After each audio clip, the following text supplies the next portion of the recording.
Chadwick Boseman was an immensely talented actor and an inspirational individual who affected all of our lives, professionally and personally. His portrayal of T'Challa the Black Panther is iconic and transcends any iteration of the character in any other medium from Marvel's past. And it's for that reason that we will not recast the character. After the unfortunate death of Chadwick Boseman, Marvel Studios president Kevin Feige confirmed that they will not be recasting the character of T'Challa in the sequel Black Panther Wakanda Forever. Despite the controversies surrounding this idea, it does appear that Marvel and director Ryan Coogler are adamant on not recasting the character for the sequel, begging the question, who is going to be the next Black Panther? Marvel has said absolutely nothing about who will be taking up the mantle of ruler of Wakanda and protector of Wakanda, and it's safe to say that we won't know who it is until the teaser trailer comes out, and if they were really nuts, they wouldn't actually tell us who until we find out in the movie. A lot of people have been theorizing as to who the mantle of Black Panther is going to go to in Wakanda Forever, and so I thought it would be a fun idea to compile some of these theories and see what weight they hold to try to figure out who I think and who I want to be the next Black Panther. There have been several names thrown around. Nakia is one that's thrown around. I've heard Okoye once or twice, and I can tell you right now that's absolutely not going to happen. And then Shuri and Umbaku are the two big ones that a lot of people debate on which one is going to take up the mantle. And I think most people are convinced it's going to be one of those two characters. In fact, I would put money on it. And I will tell you, Nakia is probably not going to be Black Panther. She's a character that we have had barely any time with. She was a supporting character in the first film, and she has not made any appearances since then like the other characters all have. Hell, Okoye probably has more reason to be Black Panther than Nakia. On top of that, she doesn't really seem like a character who wants that leadership role. We saw in the first Black Panther movie, she's more than happy just being a spy and going out on covert missions by herself and being an ally to Black Panther instead of being the Black Panther. She does things more at her own speed. And so with Nakia out of the picture, that really does leave only Mbaku or Shuri to be the next Black Panther. And before I actually get into the discussion on who I think it's going to be, I would like to mention that any real-world controversies that certain actors are facing at the moment, I will not be taking those into account as to who I think should be Black Panther. I'm looking at this purely from a story perspective and a character perspective, not an actress perspective. Now, regarding said actress, let's talk about Shuri first. She is T'Challa's sister, and following a royal bloodline, because T'Challa had no children, Shuri would be the logical next person in line to take the throne of Wakanda. But there's more to it than just that. I could end it there. In fact, part of me was tempted because I thought it would be funny, but there is much more to it than that. So I do want to mention that I think Shuri is the best character in the world of Wakanda. She was my absolute favorite character in the first film, and I'm very much looking forward to seeing her again in the sequel. Also, she did go up against Killmonger by herself, so she's pretty brave, and she's pretty powerful in her own way. She doesn't have the straight-up brawn like some other people have, but she is a fighter in certain ways. But her abilities do lie much more with her brain than her fists. She is someone who would much prefer to be in a lab, right? Think in the first Black Panther movie. She spent pretty much all of that movie in a lab working on her brother's equipment, developing new technology. Her gauntlets that become her primary weapon, she doesn't ever throw a punch, she just uses her little gauntlets and just kicks butt with them. In Infinity Wars, she sat the fight out because she was the best brain they had. She was operating on vision, and I mean, Corvus Glaive just kicked her ass. Now, the real issue with Shuri taking this mantle is that she is not one for tradition. She scoffs at tradition. Fuck tradition. She hates tradition. She didn't want to wear her ceremonial dress. She assaulted the king in broad daylight in front of a lot of people. Shuri just does and says whatever the hell she wants. So, I mean, would she really want to step up and be Black Panther? I would say no. But this is where we get an interesting story. Because Shuri could feel that she now has that responsibility to, and she should for the sake of her brother, even though she really does not want to take up this mantle. And there is a couple more things I want to mention. I don't really want to cover any set leaks or anything, but I did see there was one picture, one set photo of Letitia Wright and it was Shuri and Okoye, Letitia Wright and Denai Guerrera, and they were hanging out, and Okoye really only hangs out with the ruler of Wakanda unless they're in Wakanda. And the second is there was a leak that Killmonger does have a scene in the movie where he speaks with Shuri in the astral plane.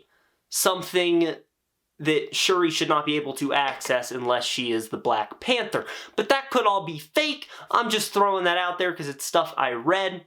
Don't actually factor it into this video. Now let's talk about Umbaku, because I feel like he's the big fan choice to take up the mantle. He was a great character in the original film. I loved him so much, and seeing him come back in Infinity War was a treat. I wish he was there in Endgame, but it is what it is. Now, unlike Shuri, Mbaku does have a respect for tradition and honor, and even though he rules the Jabari, who live off in their own little sector because they kind of don't like the rest of Wakanda, when the time comes, he will support his country, he'll support the ruler of Wakanda, and he does follow those honor, loyalty, tradition, all those ideals. And if you pay attention at the end of the first Black Panther film, when T'Challa's re-entering the throne room at the end, Umbaku is one of his advisors. He's one of the people who sits on the King's Council and helps him make decisions. So he is definitely part of the inner circle at that point, and him and T'Challa were very, very close. Now let's not forget that Mbaku came back at the end to help T'Challa. Came back to help, and then he came back again to help him fight Thanos. This dude has a massive respect for T'Challa. They were kind of bros. They had a complex relationship, but at the end of the day, they were bros. And I do think there's a great little story aspect of Umbaku feeling sadness or pain, and him wondering if he should be the one to take up this mantle, and sort of this dilemma on what would be the right thing to do for Wakanda. And that would also introduce this little conflict of interest where he has to look after Wakanda and the Jabari. But with that, that really does get to the main issue with Umbaku taking up the role of Black Panther. First off, he does not believe in all that Black Panther stuff as heavily as Shuri, Okoye, T'Challa, and most of Wakanda do. That's part of the reason the Jabari just dipped out. They're like, nah, we're not having any of that. We're going to do our own thing over there. And yes, Umbaku suddenly turning his back on the Jabari to rule the rest of Wakanda could, be an issue. But on the other hand, he could try to bring the Jabari in and really reunite it all. But that kind of is what happened at the end of the first Black Panther, isn't it? I do want to pitch this one idea I did have, that's Shuri and Umbaku working together.